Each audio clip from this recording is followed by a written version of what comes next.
Et pour en parler, nous sommes avec Pierre Laurin, journaliste, écrivain, spécialiste de l'ex-URSS. Bonsoir Pierre Laurin, merci d'être avec nous. Le chef de la diplomatie européenne. Bonsoir. Qui assure donc Kiev de son soutien indéfectible, en tout cas celui de Bruxelles. Quelle est la portée de cette déclaration ? Pour le moment, ce sont des mots. Depuis longtemps, depuis le début du conflit, Bruxelles soutient Kiev, même si il y a une médiation française et allemande qui oblige la France et l'Allemagne à être un peu moins favorables à Kiev et essayer d'être impartial. Ces derniers temps, ce n'est plus réellement le cas. Actuellement, on est dans une phase très, très particulière. C'est en quelque sorte une prophétie autoréalisatrice. Vous savez, lorsque on pense que l'adversaire va faire un mouvement, on fait soi-même un mouvement et l'adversaire perçoit ce mouvement comme une menace et avance lui-même. Et finalement, alors qu'il n'y avait aucune raison que les choses s'enveniment, eh bien elles s'enveniment naturellement. Et on est au début de ce mouvement. Est-ce qu'il va s'arrêter ? Vraisemblablement parce que personne n'a intérêt à aller plus loin dans le conflit. Ça veut dire quoi concrètement ? On sait que les relations entre la Russie et l'Europe sont déjà très tendues. Vous venez de le dire, personne n'a intérêt à aller plus loin dans le conflit, mais ça risque d'empirer à la lumière des derniers événements. Il y a toujours une possibilité de dérapage. Lorsque je dis que personne n'a intérêt à aller plus loin dans le conflit, c'est dans ce conflit-là, c'est-à-dire le conflit du Donbass, avec des dizaines, des centaines de morts. C'est de ça qu'il s'agit. Je crois que actuellement la situation est très claire. D'un côté, il y a les républiques autoproclamées qui sont sur le territoire qu'elles revendiquent. Elles ne revendiquent pas autre chose. Elles ne revendiquent pas d'aller plus loin. En revanche, l'Ukraine, depuis 2014, veut récupérer ces territoires. Eux, ils ont tout intérêt à aller plus loin, à grignoter des territoires.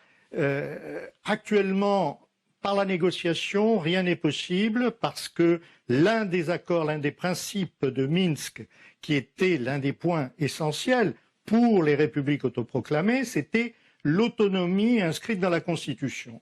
Et ça, Kiev, depuis maintenant 6 ans, s'y refuse. Les accords de Minsk II ont été signés en février 2015. Ça fait maintenant plus de 6 ans qu'ils ne sont pas appliqués à cause de ça. Mais effectivement, Moscou accuse l'Ukraine de ne pas respecter ces accords de Minsk. Clairement, ils sont en danger ? Ils sont un danger, ces accords de Minsk, pour une conception de l'Ukraine qui est l'Ukraine État unitaire à l'image de la France. C'est-à-dire, en France, pendant un siècle entier, le jacobinisme a imposé, au moyen parfois de massacres comme en Vendée, mais plus tard par des politiques très rigoureuses, que les particularismes régionaux disparaissent. Et on a créé, par la violence, par la contrainte, un État unitaire. Aujourd'hui, c'est formidable, nous sommes tous français, que l'on soit alsacien, breton ou provençal, nous sommes tous français. En Ukraine, ce n'est pas le cas. Depuis 30 ans, on essaye de créer un État unitaire alors que les particularismes sont très, très virulents, très, très marqués dans la population ukrainienne. Il y a des citoyens ukrainiens qui avaient jadis la nationalité russe ou grecque ou peu importe, et qui aujourd'hui ont perdu leur nationalité. Ils ne sont plus considérés que comme ukrainiens. C'est un peu comme si ils avaient été dépouillés de leur identité. Et ces identités-là, aussi bien dans le Donbass que dans d'autres régions comme la Transcarpathie, les gens aimeraient bien pouvoir s'auto-gérer d'une certaine manière. Ils ne demandent pas à sortir d'Ukraine, ils demandent simplement que la constitution ukrainienne leur donne le droit de parler leur langue, de s'entendre dans leur langue et d'avoir leurs particularismes régionaux. C'est tout ce qu'ils demandent. Ce que vous venez de nous décrire très bien, Pierre Laurin, c'est un aspect de la question qui n'est pas considéré, qui n'est pas vu par justement l'Europe.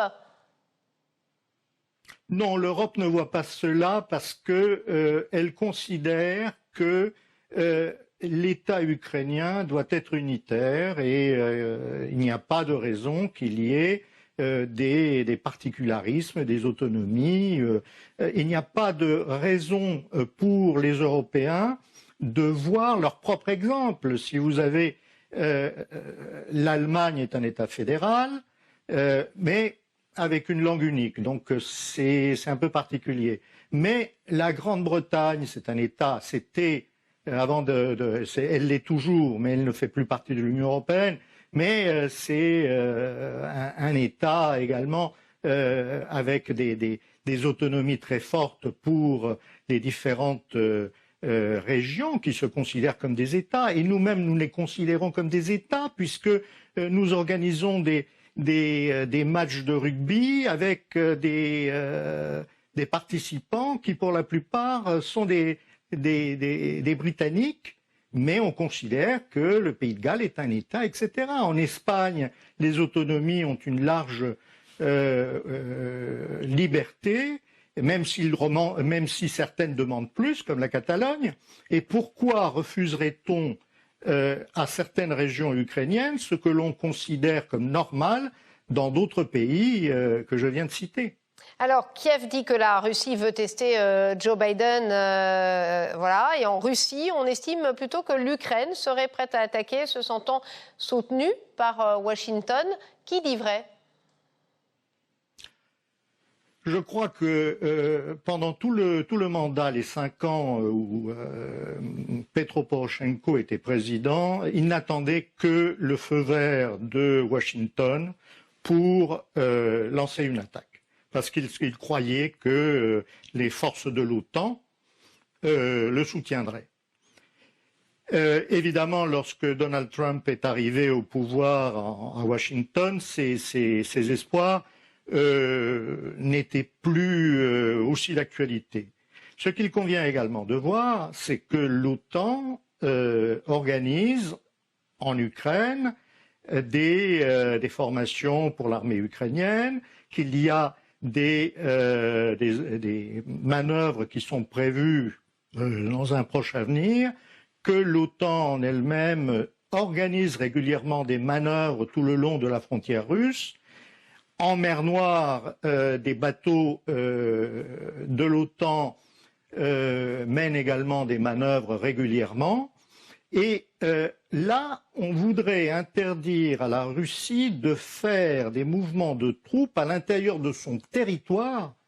Je rappelle que les forces américaines qui sont en Europe, dans le cadre de l'OTAN, sont à 6000 kilomètres de leur base. Et on voudrait interdire aux forces russes d'organiser des manœuvres ou des déplacements de troupes à l'intérieur de leurs propres frontières.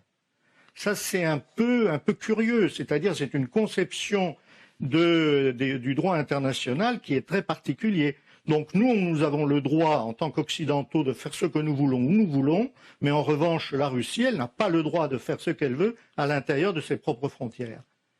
Merci Pierre Laurin d'avoir été avec nous, nous avoir apporté votre analyse.